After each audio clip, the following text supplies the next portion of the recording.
Un document précieux à avoir pour tous ceux qui s'intéressent à la question du terrorisme au Mali, dans le Sahel et plus globalement en Afrique. C'est l'avis de nombreux participants à la cérémonie de dédicace du livre Mali, le défi du terrorisme en Afrique. Le sujet, il faut le souligner, est un sujet d'actualité pour le Mali et pour le Sahel de manière particulière.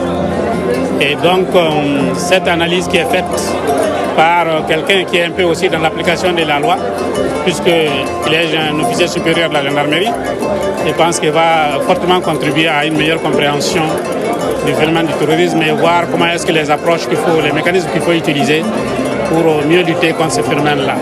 Compte tenu de la complexité du sujet et de ses variations d'un pays à un autre, d'un continent à un autre, ce travail de sciences politiques mené par un officier a tout son sens.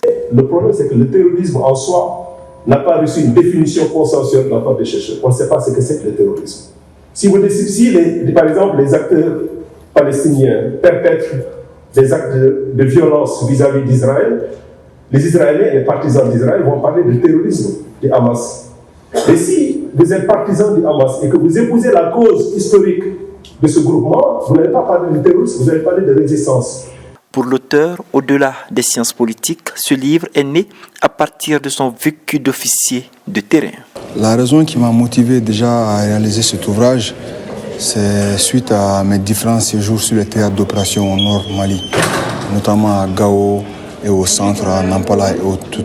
Donc, après le vécu, je me suis dit qu'il fallait mettre à la disposition du public tout ce que nous traversons et notre façon ou ma façon de comprendre ces phénomènes.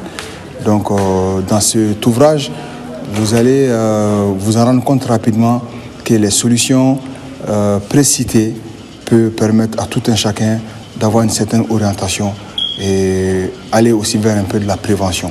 Cette cérémonie a réuni, en plus des autorités de la transition, des politiques et de nombreux jeunes universitaires.